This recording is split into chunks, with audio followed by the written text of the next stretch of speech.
looks like it's kind of a mishmash between like 60s and... It's hard to tell with military stuff, you know? Well, this is the Navy Tactical Data System, and it was the first distributed data processing network for the military. It communicates with the other ships in our battle group. And in this room right over here, which is called navigation tracking, they assign a number to every single target that we see and that the other ships in our battle group see, or even what our E2s see in the sky. And it knows whether it's an airborne target, a surface target, or a submarine, knows if it's a friend or foe. And everybody sees the same number for that target. Right. So it's a nice thing. And this room right here actually has a nice history of it. This is the oldest version that we have on board. Okay. All the powerheads make ready for the over here.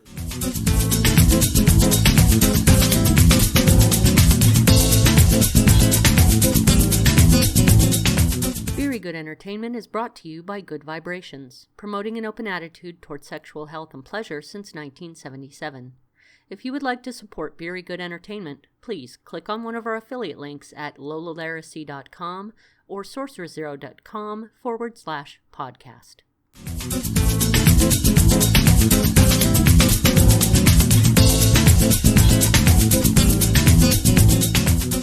If you came down to your last day on Earth, who would you spend it with? I would definitely want to spend it with someone who enjoys good beer. For 2 days, we did just that in San Diego. Come with us as we visit our friend Sy Bernot to try out the Burger Lounge for some Duckfoot beer, reveled in some sips at Stone Brewing, and relaxed at the historic Mission Brew building that now houses Latchkey Brewing. But that's not all. We also had a red brewed by our friend himself, and we get Sy Bernot's very first impression of Spigotlicker, the 18% whopper brewed by Joel from Corvallis Brewing Supply. We'd also like to extend a special shout out to Ballast Point Homebrew Mart Tasting Room on Linda Vista Road, which featured a raspberry cocoa victory at sea that blew us all away. Their generosity and true beer geekery made us feel right at home. Enjoy! Hi guys, we're Beery Good Entertainment and we are in San Diego today, drinking some good beer, enjoying the beautiful rain. I'm here with my friend Sy. Hi Sy. Hello. It has been a very long few days. We have visited a bunch of ships. It's been really long walks. So now we decided to eat some decent burgers and drink some beer. And the Burger Lounge, which has a bunch of, I guess, hand-spanked burgers, has this beer called Drink This or the Beer. So we have Drink This or the Bees Die. It's a honey ale and a 6.9%, 15 IBU. Sy, do you like this beer? Is this a good one? I love this beer, and I'm usually a hoppy head. It does have some hop quality to it, but it's delicious. I mean, it's the maltiness and the sweetness from the honey. It smells like honey to me. Totally smells like honey, and you get a little bit of like Belgian wit character off of it. This is, it has a nice little dry finish to it. It's actually very nicely carbonated without being overly carbonated, which is good for a blonde beer, not a blonde girl. Overcarbonated. Actually, this looks pretty good with the food too.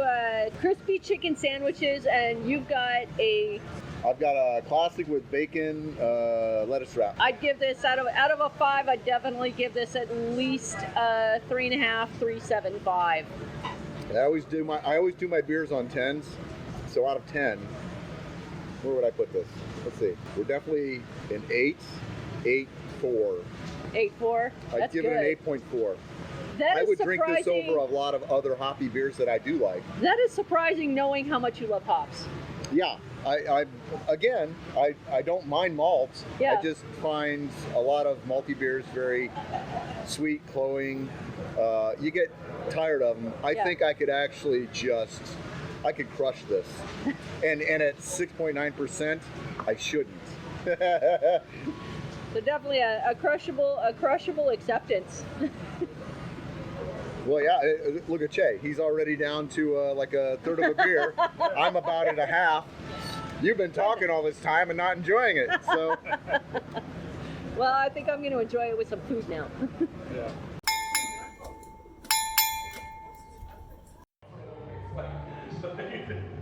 So now we're at Latchkey Brewing, which took over from Acoustic Ale Works. Acoustic Ale Works. Apparently, Acoustic Ale Works outgrew themselves. They had to move. And I've got in front of me a light lager, a coffee. Java the Hutt is a coffee porter. Then a hazy double IPA and Keller Pills. Out of all these, I really like the hazy. Not my job. Not my job is it tastes like orange juice to me. Like an orange juice with just a little bit of like chewing on a pine cone. And in front of me, I've got 3 IPAs and a Belgian. Let's see, out of the 3 IPAs, I think my favorite so far is the Eureka. It's a hazy IPA. The aroma on this is like dank pine cones with maybe passion fruit or something. It's definitely tropical. It's got a little kind of danky mustiness to it. It's an amazing aroma. It's one of the best IPAs I think I've ever smelled. Yeah, it's one of those you could swim in it. If you could bottle the smell. Yeah, I could swim in this. Yeah. On the flavor side of things, it tastes just like it smells. It's just a punch in the face of dank, slightly dry pine cone, grapefruit. Maybe it's 8.5%. Is it really? Yeah, it's 8.5%. You can't. I cannot tell this is 8.5% Yeah, at all. This is like feels like maybe a 6. It's not hot at all. Yeah, not my job is 8%, and I can't really taste the alcohol off it. It's not it's not a slap in the face alcohol. There is now. Okay, now that I'm thinking about it, there is a little bit of sweetness to it, and that might be the alcohol. But you can't tell amongst all the other flavors. It's got a lot going on in there. This is something I could sit and sip for hours and hours at a time, although I'd be on my face if I probably did. Oh yeah, I know. A lot of these on the board are over 7%. Okay, I'd buy that. But They're definitely they definitely all have good body to them. yeah. That one's a little on the watery side. This is the other one. Ziggy Stratodust. That name. Mm-hmm. That's why I got it. Here, the names are good. It's got another interesting flavor that I really can't place. It's definitely piney, like pine needly, not necessarily resiny. A little bit of dustiness to it. Man, I'm really having trouble placing that flavor. It's definitely a tropical kind of flavor, citrusy tropical. Maybe lime zest. Might be lime zest. That's what I really get off of that. Like a more acidic fruit. No, it's a more sweet lime zest. Oh. It's like the actual peel zest. on the oily zest off of a lime. That actually sounds really good. I was tempted by the Berliner Weiss, but I don't think I'm hot enough for Berliner Weiss yet. I don't know. The walk down here was pretty warming. We walked about not quite 2 miles to get a beer, so. Well, that's pretty good. It's well deserved. I mean, and then let's see. Yesterday we were at the Midway, and today we toured the Maritime Museum. Maritime Museum, which includes the Star of India, steamboat, the submarine, the Russian submarine. Yep, the California, the USS Dolphin. And the galleon. And the galleon. The Spanish galleon. Spanish galleon, and the ship that was in what was the Russell Crowe movie? I never. Master and Commander. Yeah. The HMS Perez. There we go. I have to say that was my favorite. That was. And it looked totally authentic. and it's just a prop. That's It the is. crazy thing. Somebody put a lot of heart into that. I mean, it was actually a working ship, so I guess they had to. But Well, they're redoing all the floors now. So I actually got some of the nails that were used. Now they switched over. He said they're switching over to like stainless steel screws, yeah. And I have one of the two of the nails that came out of the floor from where they're redoing all the rust. I think he said they were from like 1950. Yeah, I think so. So I'm kind of wondering where they got the original nails for, because that movie's not that old. Well, I don't know. Maybe they had them all hand hammered. Maybe. You think? I don't know. I don't know. But 1950 though. I mean, that must have been salvaged from another ship or something. It could have been. Because Master and Commander was like 90s. Yeah. Yeah. So, I mean. But if it actually sailed, obviously, they. Maybe the ship wasn't commissioned originally just for the movie. It was for something else. I don't know. There's some internet sleuthing that we'll have to do to find out. It's just really cool to walk on the ship and like you look up into the rigging and get the sense of how big this really is. Although underneath, you can barely imagine all these people packed together down there. That Russian set is the Russian sub with an original crew of 63 people. I don't know where you would fit 63 people in there. Okay, I only saw 15 bunks. Yeah, well, it said the tour was limited to 15 people at a time. Yeah. So I can't. I mean, that was even a bit crowded, right? Mm-hmm. Like you had to have been packed in like sardines, literally packed in like sardines. Well, if you were at your post, you'd be at your post like most of the you'd be in one of those little cubby holes. Yeah. Or you'd be in a sleeping. rack. Yeah. You really wouldn't be doing much of anything else.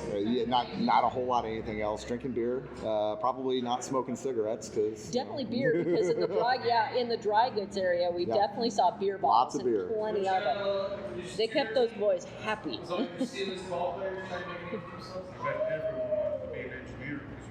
Oh yeah, there was actually some space in there. Yeah, you could actually stand up straight and spread your arms a bit. Although I did notice they had one of the racks for pulling the engines up, but they didn't have the machinery for pulling the engine up. Yeah, they did remove a bit to make it look a little bit more spacious than it probably was at the time. So, but the fact that you managed to figure out that if you looked at the gauges with your camera. Oh yeah. The gauges are definitely painted with radioactive paint, so it's either like radium or tritium that's painted across those gauges. If you activate your flash for a moment and then look at the gauge through the camera, you can see it glow. So it's and they didn't have the non-radioactive glowing compounds back then. So, yeah. That's pretty cool to think about. I mean, it's cool, but it's still, if you're one of those 64 wandering around, you are constantly exposed to radioactivity your entire time. And surprisingly, there was no Prop 65 warning for asbestos and radioactive, contamination. Yeah, I noticed that. There was no... I'm sure there was lead, too, and arsenic, and all manner of other things. The Californians would be jealous about that.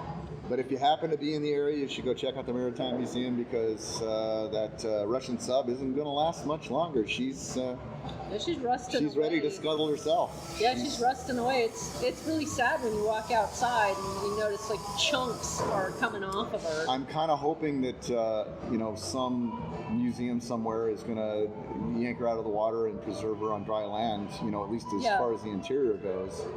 That'd be nice. Yeah. That would be appreciated, at least maybe under a permanent tent. Yeah. So that it doesn't continue raining on it, even if they don't restore her.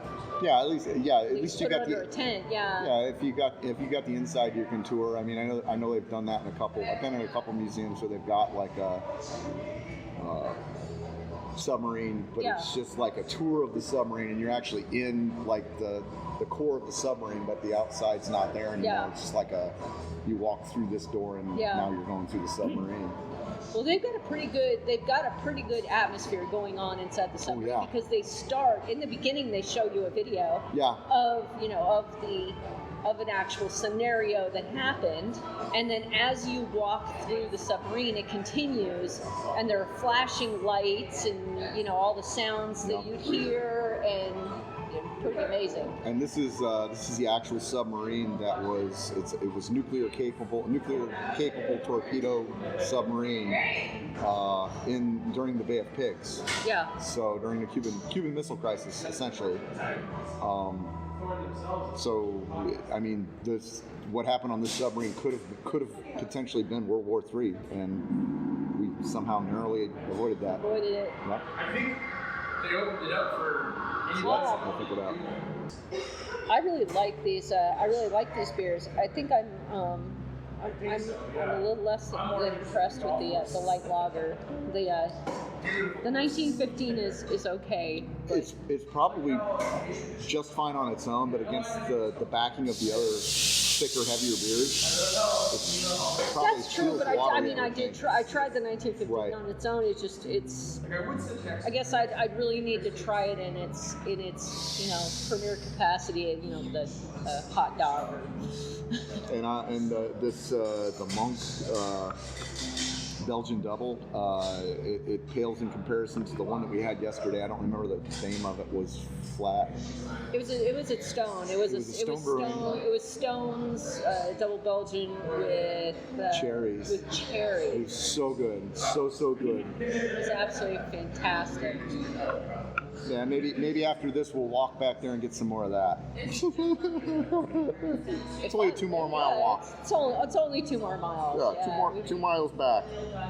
Yeah, we're really keeping up our exercise here in San Diego. I mean, we walked quite a bit in Pasadena, and we walked quite a bit here. So we're earning our beers. Yeah, you have to with all the beers you're drinking. Yeah. It's just a requirement. Yep.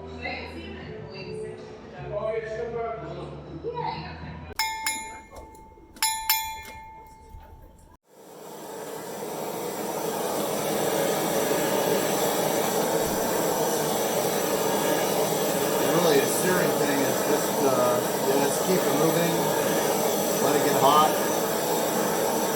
and eventually the surface temperature will get to the point where it'll caramelize a little bit, give you a little color, a little flavor.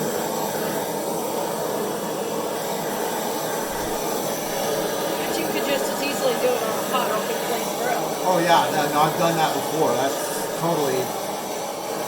And plus, you actually, if you're doing like charcoal or something, you get that smoky. You get that smoky quality as well. There hasn't been any place that'll let us do charcoal for a long time. Well, you can do the other route where you sear the meat before you cook it.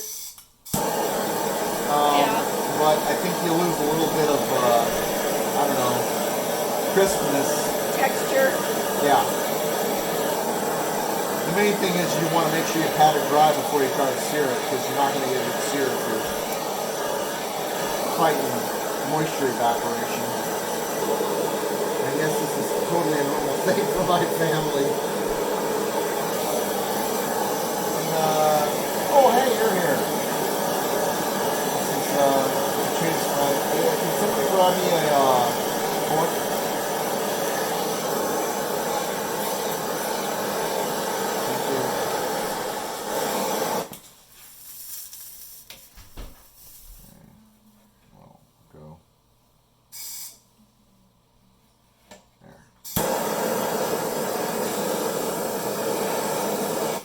Okay, I haven't caught anything on fire yet.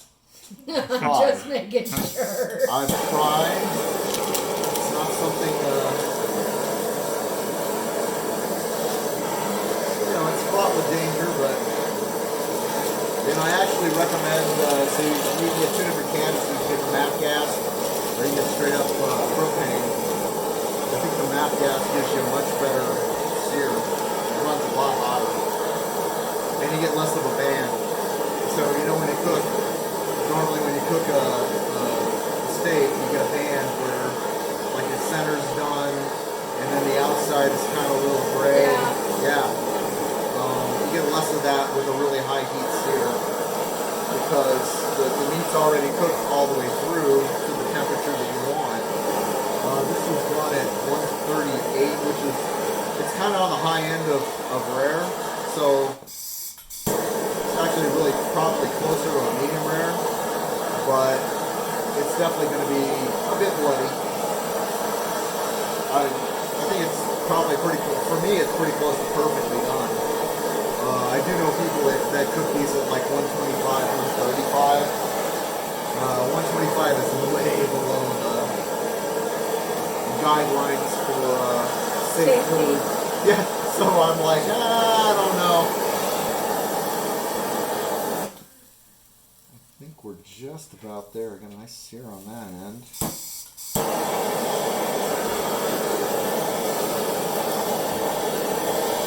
And I always kind of undercook it from where I like it to just ensure that, you know, even once I throw the sear on there, I'm not going to overcook it, because I'd rather have an undercooked than an overcooked.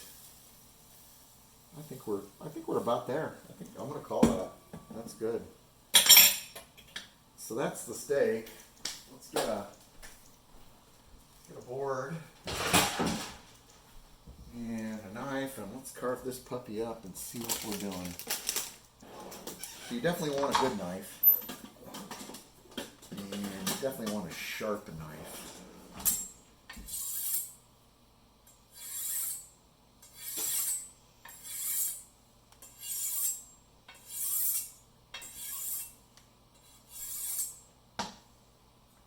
Oh yeah, there we go.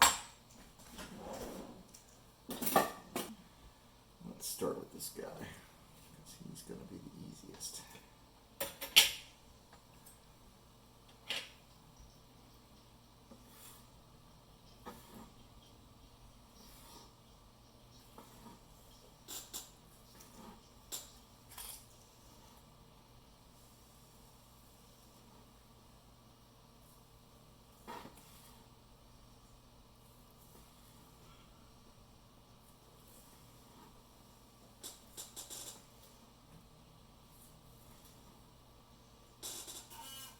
That is beautiful.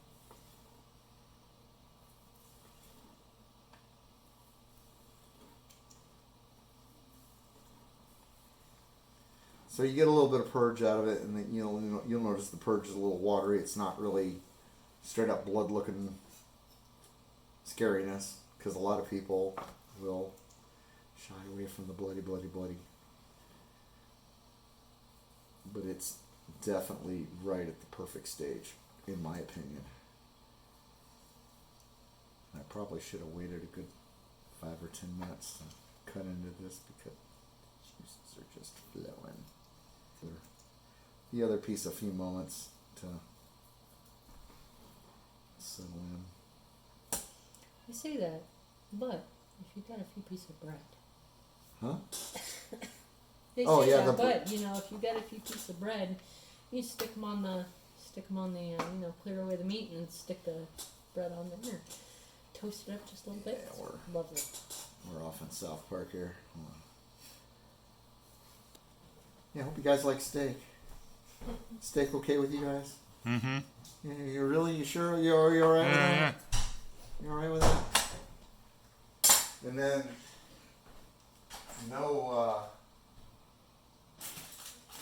steak for me is complete until, you know, you give it a good slather of something delicious, like butter, because butter makes everything better. Or garlic butter.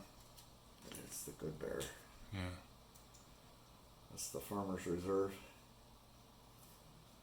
Extra milk fat. That's what makes it yummy.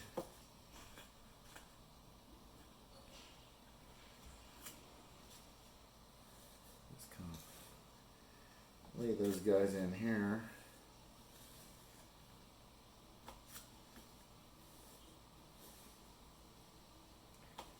And I'll be honest, I'm not shy with the butter, because yeah, you can't go wrong with it. You can't put too much butter on it.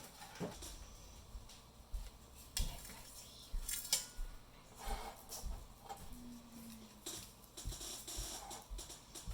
of help that butter melt a little bit.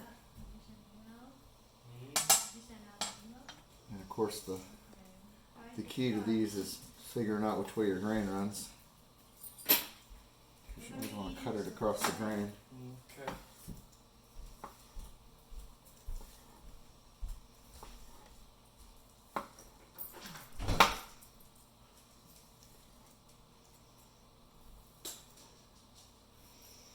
The smell is delicious. It makes a great cheesesteak, I'll tell you. Yeah. Yeah, so I don't know if there's enough blood for you there, Linda, but it's in the ballpark, right? Well, the cow isn't quite screaming, but Yeah, it's you know. I have not heard. I did put it out of its misery first. I do need to understand that other people don't eat live meat. Yeah, no, yeah, that's true. I up until I discovered sous vide, I was totally a medium well or a well person. I just had the fear of blood in me, and now that I know, you could cook it and it's pasteurized. Yeah. Nothing but dead cow is in there. I'm completely happy with pretty much near raw results, so long as I know they're pasteurized. See, I wish I could find pork blood so that I could make blood sausage. No, You can. No. Do you not have a butcher? no, there's no place around us that will sell What? pork blood. Why? Is it a? I don't know. Every place I ask, just no, sorry, we don't sell that. But do you have it? Can you give it to me? Fabulous thing. There's the Vietnamese place down the street. Yeah. They have French baguettes, Yeah. and the French are no slobs at making baguettes. That's right. A French baguette with a pile of this, a little bit of butter, maybe a little cheese, maybe some watercress or some lettuce on it. Oh my God, so good! Just knock it out of the park, good. Like you could eat them all day. Get it. We get it. Oh, good. That's your sous vide steak. It is sous vide tri-tip steak from Costco. That's $20 for the steak, and like left to my own devices, that's 3 days maybe. The steak. So that makes your meal $6 and change. Which, if that's my only meal for the day, I'm okay with that, right? Oh yeah. That's one of the tenets I put forth to myself. If I'm gonna eat, it has to be good. I don't want to eat a stale donut, right? I don't want to waste my calories on a stale, sad donut. Yes. I'll be mad if I do that. If I'm gonna eat junk food, I'm gonna make it myself. It's so $6 for a meal. I'm totally down for that. That's Yeah. $6 for a day, because my day is my meal. We'll give this just a shot of. I got the cracked plate. Smell the butter.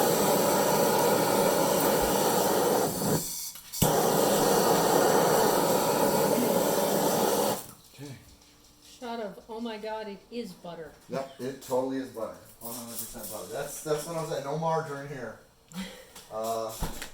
And then of course there is the obligatory. I did use margarine for a while. It was always disappointing. Every You single would- time it was Understandably, disappointing. understandably. I exclusively use margarine forever. I have to give it a little shot of salt because I always under salt everything, because you just don't know how it's going to turn out. I think we're all right there. Can't underestimate good flake salt. This by far has been the best salt I've ever bought. It's totally like,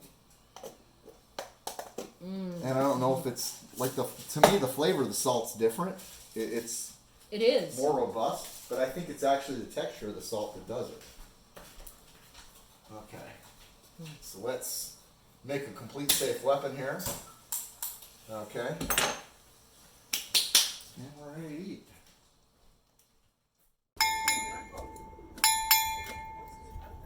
So, after an enormously lovely dinner of tri-tip Sous vide steak. We're here trying Sy's Red. Yeah. Resnikov X. Resnikov X. Named after the lovely Red from Orange is the New Black. Because, you're looking for a red with attitude, that's your red. So, what's in this homebrew? So the pattern was built upon everything I could find out about the Stone Patascala Red IPA. And their grain bill was primarily Red X, which is a specialty malt, around 15 SRM, nice, beautiful red ruby color to it. Totally 100% fermentable, will convert itself. What else was in here? I believe 2 pounds of oats, flaked oats, and 1.5 pounds of, initially I wanted 1.5 pounds of Cara Red, but they didn't have Cara Red at the local homebrew supply, so I went with Cara Foam to get the extra. And as you can see, the Cara Foam has carried on, right? There is some good head on that. It has a lovely, actually lasting foam on it. And this is, I will admit, this is slightly over-carbonated, but it actually, really kind of lends itself to... For a red, it's not, it doesn't feel bloaty. No. It feels actually a little thin on the lips, considering it's heft. It was supposed to be a 7.7%, but if my measurements were right, it's actually closer to like a 7.9 or an 8%, because there was some bottling / kegging sugar that went into the final keg. It had an addition of, let's see, what was my initial hop addition was. I went with hop extract. I went with 0.2 ounces of hop extract for the bittering addition, which is around 6 milliliters. I had a hop addition of 1 ounce of Simcoe, 1 ounce of Citra, 1 ounce of Mosaic at 5 minutes that I completely missed. You forgot, did you forget all three? Or I forgot all three. I forgot that entire hop addition. Oh, okay. So that's why it's got the right bitter and it's got the right aroma, but there's something missing in the middle, and that's that flavor addition, that flame out addition. So when you're using hops and you're boiling hops, you're creating those isomerized alpha acids. Yeah, and the longer you boil it, the more alpha acids, the more bitter you get. The more bitter you get.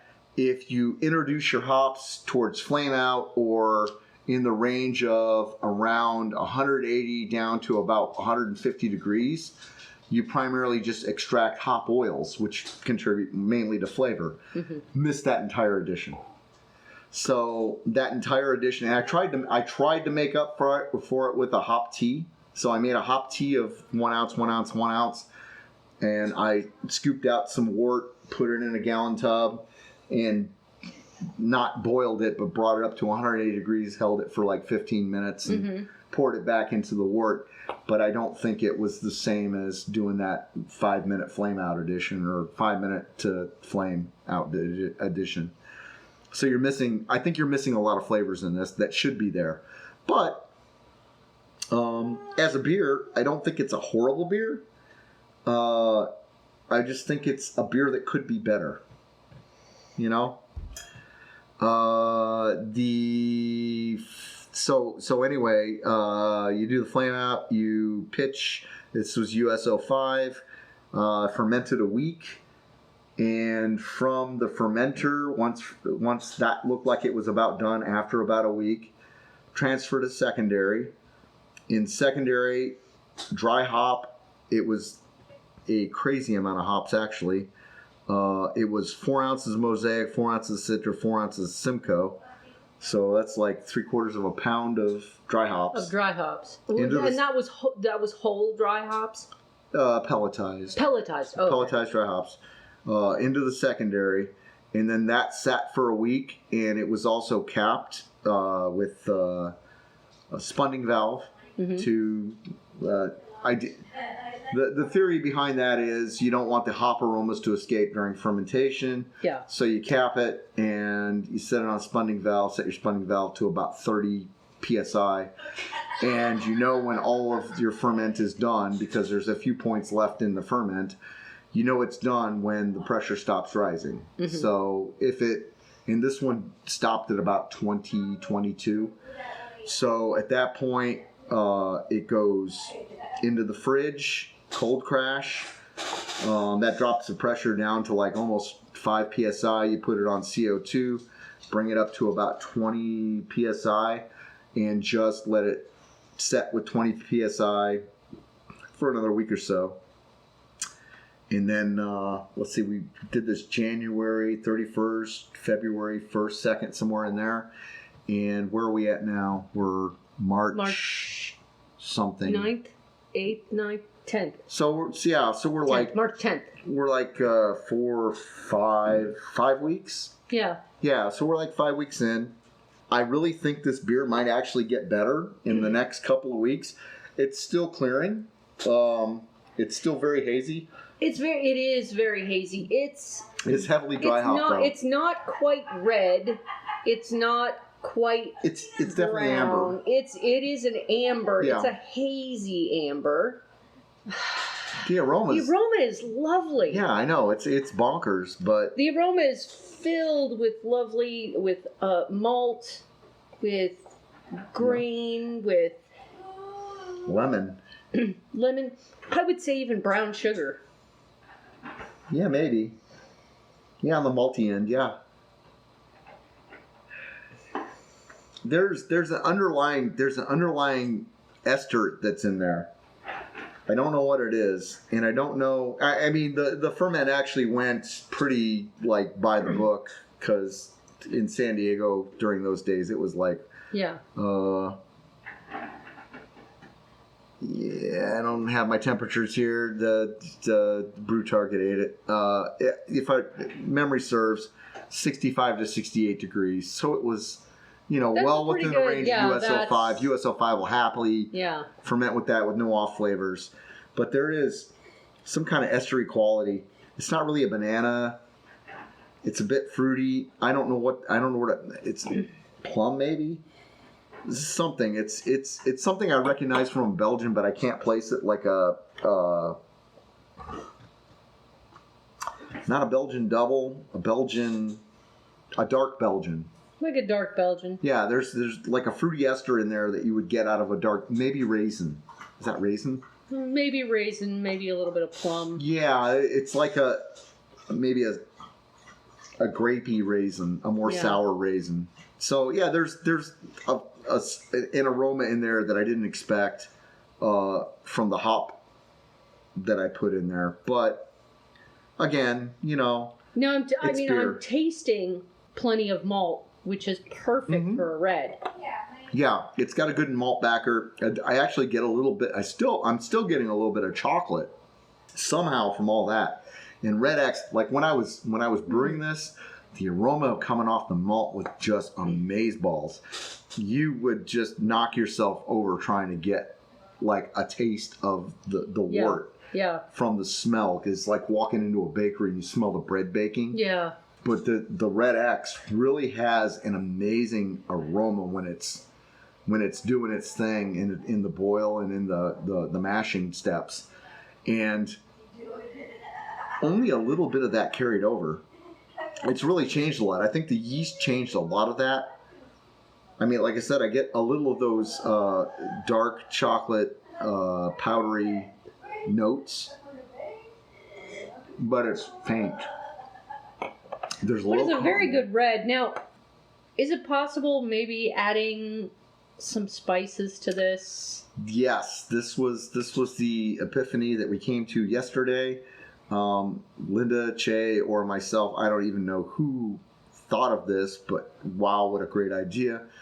So I'm going to try and redo this beer, same malt bill, I'm going to play with the hop schedule a bit so that we still have a little bit of the bittering side, but not so much on the aroma and flavoring side. And then we're just going to go down the line of warming spices. So allspice, nutmeg, cinnamon, cardamom, all the things you would expect in your winter warmer. I think this would be a beautiful beer as a winter warmer.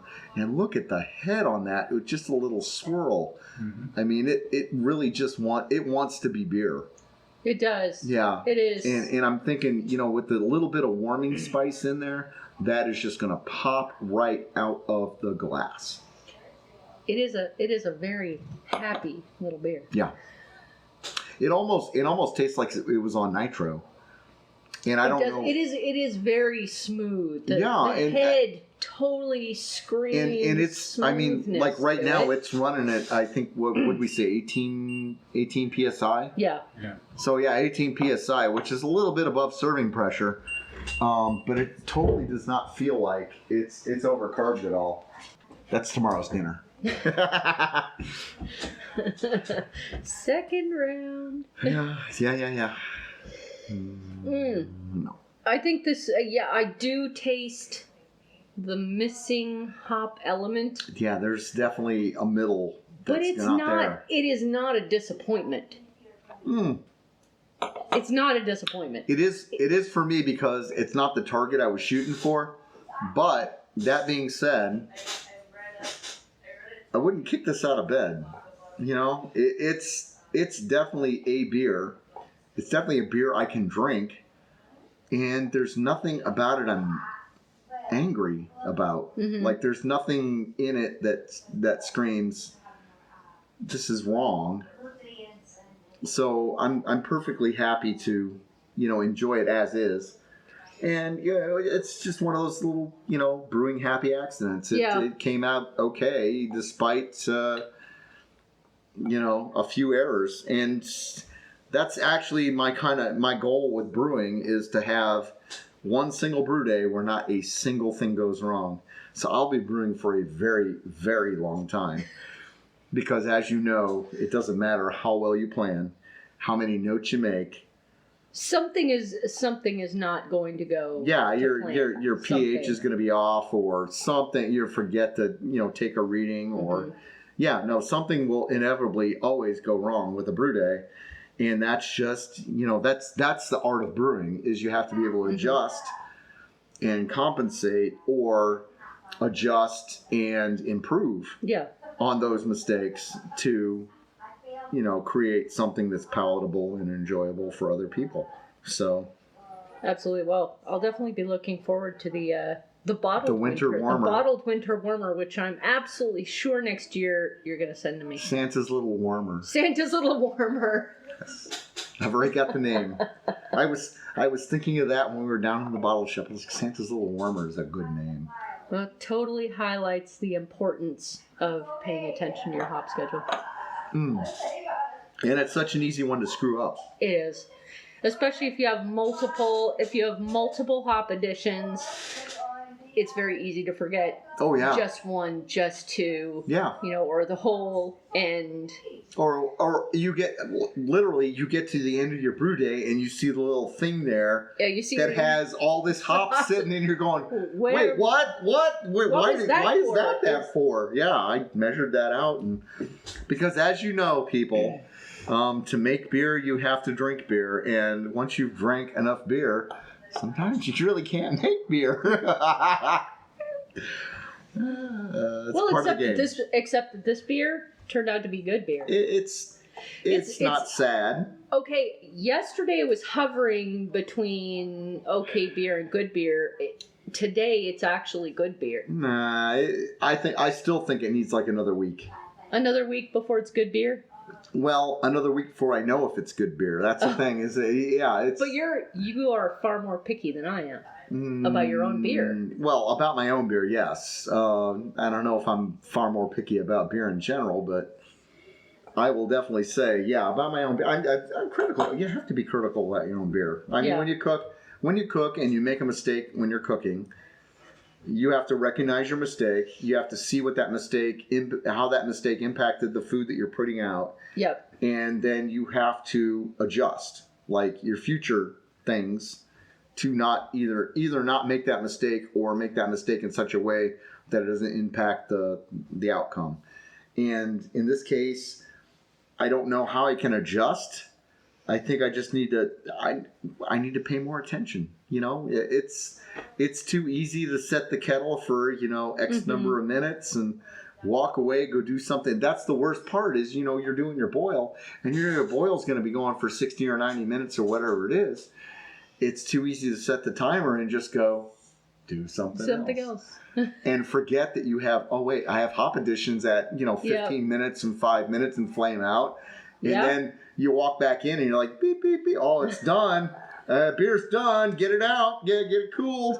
Drop the cooler in there. And it's too easy to screw that up, you know, if you're not constantly thinking about if you're not being present in the beer, in the process. Present in the beer moment. Yeah, it's like cooking. You can't just go, you know, put the noodles in the water. Toss it in there. And walk away and expect to come back and have perfect noodles, because you won't. No. You have to be present. You got to give it a little spin every once in a while. You got to watch the time. You got to check the noodles. That may say 10 minutes on the box, but maybe where you're at, it might be 8 minutes. It might be 12 minutes. Mm-hmm. You have to check the noodles. You have to be cognizant of what's going on in your pot. And beer is the same way. Why would it be any different? It's just like cooking, but with more chemistry. So to celebrate the birth of Corvallis Brewing Supply, brewer Joel Ray and Flat Tail Brewing got together to create an absolutely fantastic beer. And what they did was they took numerous pounds of Simpson's Promise. They put it in a kettle for 6 days. This is a 6-day boil. And then they put it in to neutral or new oak for 21 months. The result was a deep ruby beer at 18%. And now we're going to see how our friend Sy likes his present, which is signed. The bottle has been signed by Joel Ray himself. This was produced, well over a year ago, yeah? Oh, well over a year ago. I don't remember when. Because it spent 21 months in oak. Oh, yeah. So we're trying to open it with the magic bottle opener, but we'll see how that fares. No.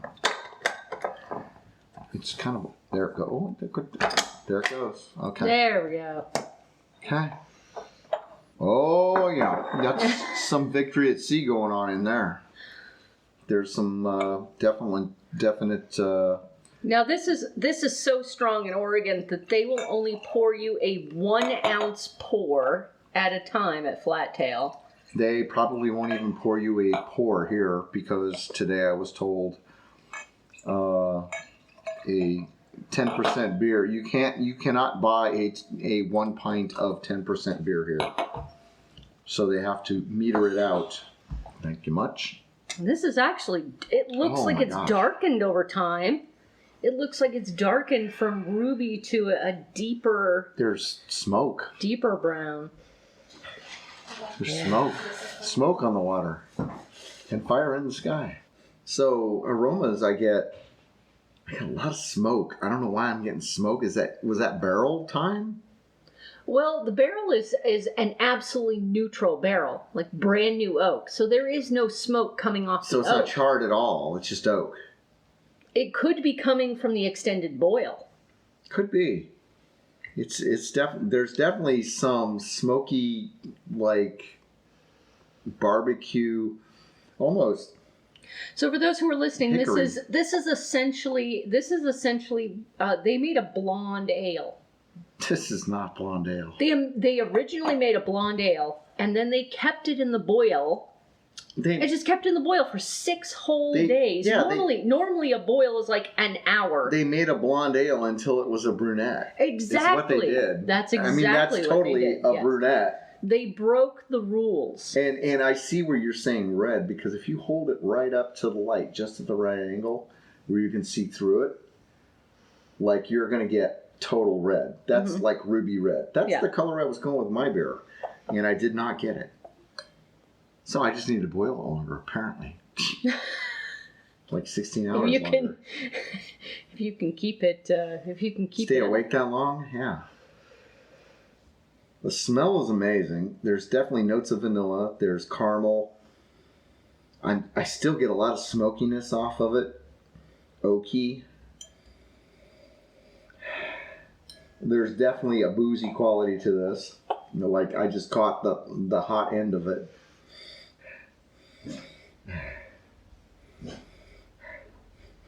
A little bit of fruit, maybe some maple. I don't know. It's kind of on the end of burnt toast, but in a good way, you know? That smells, it actually smells pretty amazing. And it looks, I swear to God, looking straight down through it, looks like flat Coca-Cola. Yeah. It's totally Coca-Cola. That is the exact color of this. It is crystal clear, and it is Coke colored. The description specifically says burnt toast and marmalade. I don't get the marmalade. I don't get marmalade either. I do get some cherries off it. Marmite? Marmalade. Marmalade, yes. Marmite? No, some marmalade. No. Marmite would be like salty, and this is definitely Yeasty not. and- Yeah, yeah, yeasty. It's not yeasty. It's Marmalade's more of a jellied orange rind type thing. definitely lots of burnt toast. I think that's where the smokiness may be coming that's where I'm from. getting, yeah. Definitely carbon, right? So. And I want to say there's like a hint of mapley in there. Like there is a behind. sugary, there is a little tiny sugary sugariness, maple, yeah. Right. Man. And I haven't even gone in for a sip. So I'm going to go in for a sip just because I want to know what this tastes like.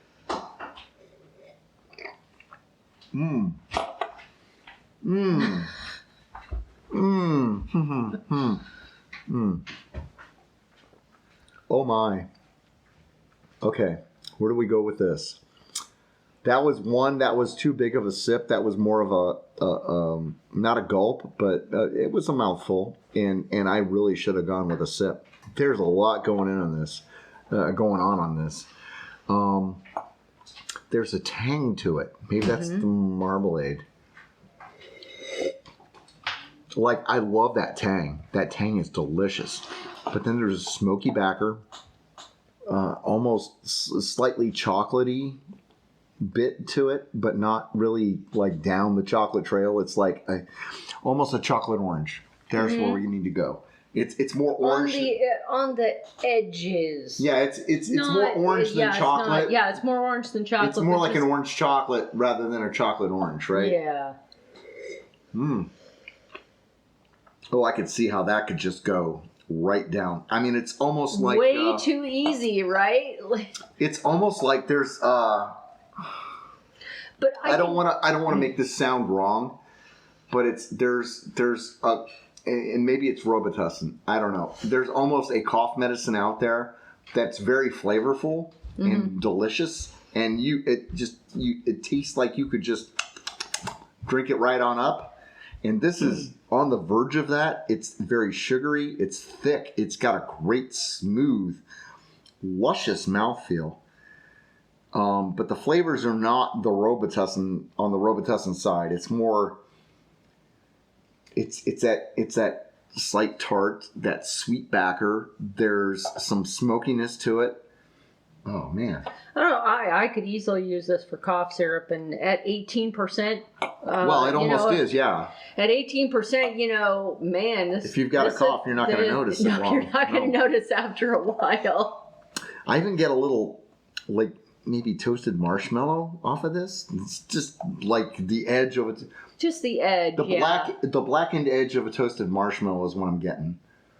And there is absolutely no head off of this. No. There never has There's been. almost no carbonation. Like you can feel the carbonation in your mouth, but You swirl it in the glass, and it's just like you're looking at a liqueur. Yeah. Is what you're looking at. It's Yeah. thick. It's viscous. There's no head.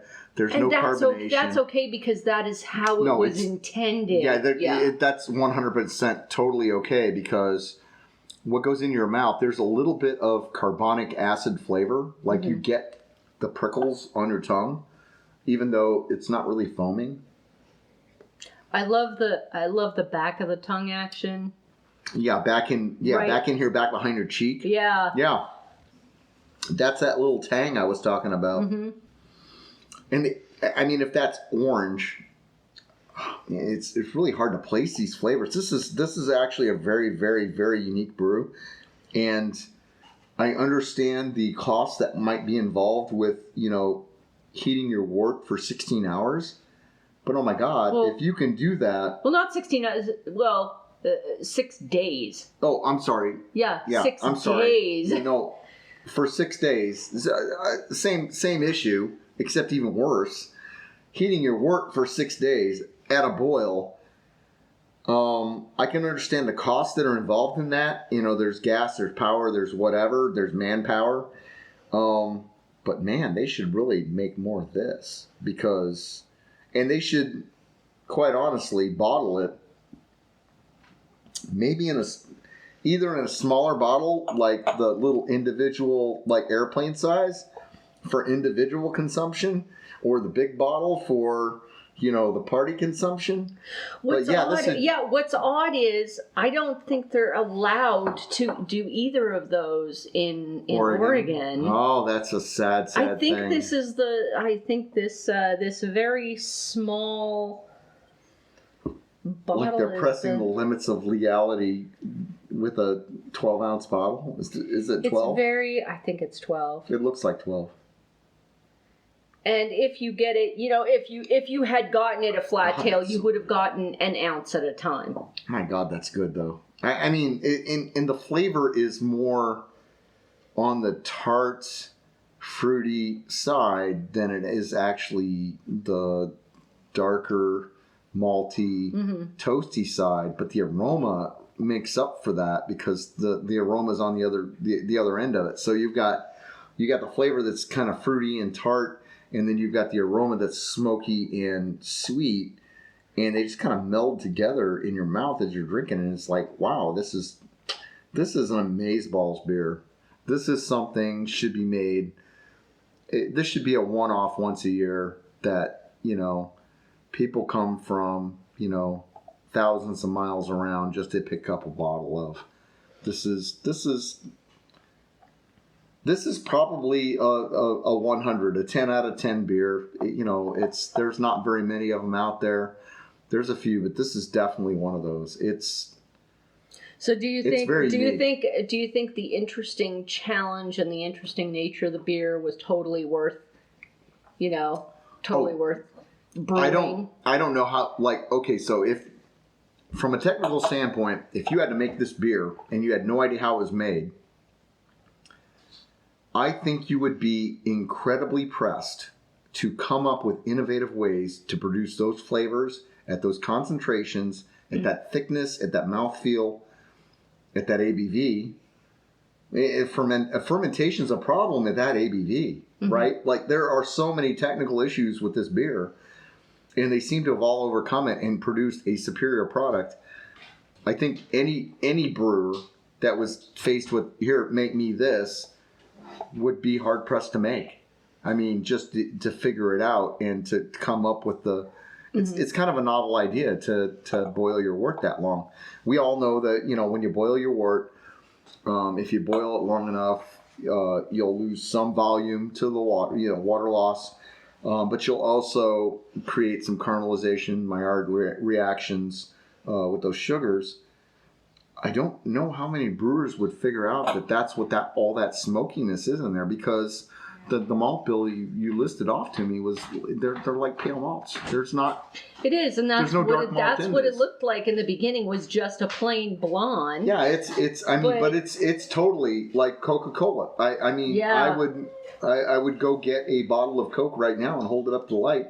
And I would expect to see the exact same thing. Yeah, and the fact that it's not really carbonated. I mean, there's some carbonation in it, but it's not relevant from the eye. It's more on the palate. That just tells me how thick and viscous and how high in ABV. Like if you ever tried to carbonate like, vodka or something, it's nigh impossible. There's just nothing there to hold the carbonic acid, the CO2. And I kind of think that this is at that point. It's a high wine. It's not really beer anymore. It's gone past that, and sticking CO2 in it's not gonna do anything. It's just gonna fall right out. It's an exceptionally innovative way of handling grains that I don't think I've seen anybody else do yet. Never heard of anybody boiling that long. I mean, I've heard of long boils, a couple hours, just. Well, Dogfish Head does 90 minutes. Right. But 90 minutes isn't going to change the color of the beer from a blonde all the way down to a deep red. And no, it won't. But I have in the very few beers that I've actually brewed, I have had a few brews where, you go 90 minutes on a beer and the color changes in SRM or 2. You're talking a blonde ale. So a blonde ale is like up in the 5 range. And this is, I don't have my chart here, but I'm going to guess that's well past 15. That's probably in the 22, 24 range. And it's super clear. That's the other thing that's just, like you look at a stout or a porter, a lot of stouts and porters, you can't see through them. They're just really dark and dingy, and they're not clear beers. But they don't have to be because you can't see through them because they're so dark. This one's dark, but you can still see through it. It's glass. I mean, its optical quality can see through it. This is one of the clearest beers. This is a lager beer, essentially. What yeast did they use in this thing? I don't know. I have never got an answer. There are so many technical challenges to making a beer like this. I am very, very impressed by this. Yeah, this was vintage 2018. Okay, so 2 years ago. Yeah, now we know. It's 2 years old. It's 2 years old. And I didn't drink it because, that ABV on there was very daunting for a single person to. But I will tell you, now that I have the cap off, if you two weren't here, I'd be getting in some trouble. Yes. That is I mean, I can feel it, and it doesn't taste hot. Joel is very good at naughtiness. Oh, he's very good at. He's like a cat in the sand. I can't. He's hidden all of his crimes. I cannot taste 18% in that. That is. There's a slight booziness, but it's not overwhelming at all. It is definitely. It's not like a whiskey. No. Where you're going. Wow, I better be careful with this. Literally, this is a half whiskey, right? Yeah. Like a lot of commodity whiskeys are 40% or 40. Yeah. So this is very close to half a whiskey. Yeah, we're half there. And I gotta tell you, there is no hotness to it. There's no booziness to it. It's very smooth. It goes down. You can tell that it is alcoholic, but you can't tell that it's this level of alcoholic. I mean, this is less boozy than when we tried it a year ago. That's the thing though with conditioning and setting aside your darker beers. Your darker beers will just mellow like crazy. And who was it? Was it Green Flash? No. I can't remember the name of the brewery. Sad. But I had a. This is where things are going to fall apart because I'm trying to remember things that were so very long ago. The beer, it's like super high ABV, super high malt bill. But there was one that I picked up and I'd never had any experience with it. The ABV was something like 18%. Yeah. And I was afraid of that beer, so I left it set. 5 years later, I had a taster of something similar on a brewery tour. And I was like, oh, that's not so bad, right? not so bad if you don't go crazy with it. And it just was a whole bomber of this shit. 5 years later, I cracked into that thing. God, what a spectacular beast that was. It was not a wee heavy. It's like a malt wine. Literally a malt wine. Barley wine. Barley wine. Yeah. Thank you. I knew my brain wasn't broken enough. That it was like, it was going on in my head. It was like malt wine. And I'm like, malt wine doesn't sound right. No, it's a barley wine. Yeah, so barley wines are ones I actually don't enjoy. You don't enjoy them because you haven't let them age long enough. But this is as strong as a barley wine, and I thoroughly enjoy it. I think what happened here is they basically accelerated the process that a barley wine chemically might go through in their boiler over those 6 days, whereas a barley wine you need to let set in a bottle for 5 to 10 years to get that level of smoothness. Because and I'm gonna be very freaking dangerous here, but very careful, because it's like, to me this is like pouring nitroglycerin at this point. It's super clear. It's so amazing how beautiful. Look at how beautiful that beer is. Yeah. And it gets ahead for just a moment, and that head is gone. But then the aroma is just so thick and like luscious, and you do get a little bit of alcohol on the nose, a little bit, but it's not. I would swear I still get cherries.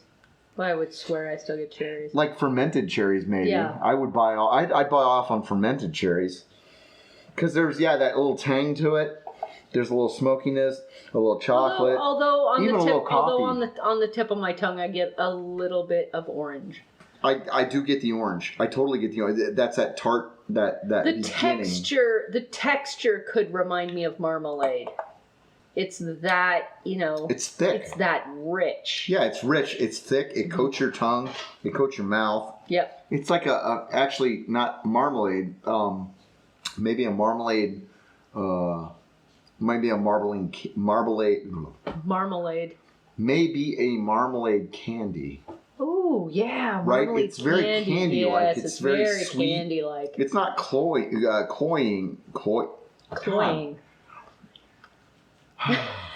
I slid a sheet. I slid upon a slitted sheet. I said, "Okay, I'm good."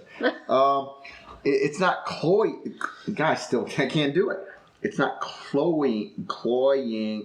There you go. You did it. You just did it. Ing. But it's definitely on the sweet side. To me, this is very much a dessert. This is a, and actually, now that I look at it, I am actually getting a bit of carbonation, like in the very bottom of the glass if you look, but it's very slow. It's very, like you're talking almost half a bar, quarter bar, 16th of a bar. There's almost no carbonation to that. You get it more on the tongue than you do, visually. It's very sweet, but it's not overpowering. This is a fantastic freaking beer. And are they still in business, or are they still doing what they're doing? Joel Ray does actually still run the Corvallis Brewing Supply, yes. And he does a brisk business, not only in brewing supply, but in fantastic wines and a crap ton of beers and a lovely bottle shop. Flat Tail Brewing is still also there. I don't know if they've actually had any collaborations recently, but yes, Corvallis Brewing Supply is still active. And yes, I am this much of a beer geek that I actually have hanging by my computer, if you've not noticed, an SRM chart. Oh yeah, an SRM chart. Lovely. Because I got tired of pulling it up in Google and saying, what color the fuck is that? So this guy, I'm going to say, if I can get the light behind me, I'm going to say she's like a 27, 28, 28. I'm going to go with a 28. And that's maybe a 27. It's definitely in the 20. It's definitely from 26 to 29. We're in that range. And if you put it down on the white here, actually, Because you're supposed to look at it through an inch. And I did not. The best part about these glasses. So if you're under the right light, so if you go right here and you've got an inch of beer, see, see, life hack. So we're at a 26, 27 if my eyeball is correct. That's a 27. You think? It's just. It's a little orange, it's a little red. It's right in there, and that is a beautiful beer. Absolutely beautiful beer. So, and I am very glad to have one more convert to this beer. Well, send me up another 12-pack because I know, right? Spigotlicker is definitely a very big hit with me, and I'm very glad to have another convert to it. It's honestly a really good beer, and I want to see more innovative beers by more people. I want to see more people break the rules. This isn't a very good beer. This is a world-class beer. This is a beer I think everybody should have available to them should they want this type of beer. And I got to tell you, you would want this type of beer had you tasted it once. Now we're going to try Fall Brewing's Unsafe at Any Speed. This is an IPA, and it is 7% ABV. I have no idea what the IBU was on this. I cannot find it on the website. This comes right out of San Diego. Oh, it looks nice. Nice golden yellow. A little hazy. That's nice head. Nice. Big fluffy white head. Smells nice. Smells like pineapples and... It's quite fruity. Smells like pineapples and passion fruit. Wow, that's some hops. Yeah, it's quite hoppy. But it's very fruity, I think. It is very fruity. Yeah. I taste pineapple. I don't taste the passion fruit that I smelled in the aroma, but it is very fruity. It's got a lot of bitter bite in the back end. Yeah, it does. And the bitter builds up after a few sips. It does. But the head keeps on sticking around, which is nice. It's got good lacing on the glass. Got really good lacing on the glass. And the head comes right back up. Corn. Yeah. Where does corn come from? It's like a know. sweet corn. It is, yeah. It actually goes with the beer. This is not a bad beer. No. I'm not sure I could drink too many of them. It's quite hoppy.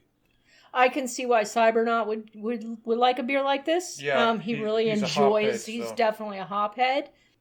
Definitely corn. I'm not sure. It's not bad. It's not an amazing beer. If you weren't paying too much for it, I think it would be pretty acceptable for people who liked the bitter bite.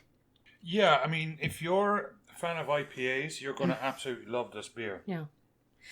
Now, Unsafe at Any Speed has a picture of a motorcycle doing a wheelie, but there is also a book by Ralph Nader. Did you know that? There's a book by Ralph Nader about the automobile industry by the same name, Unsafe at Any Speed.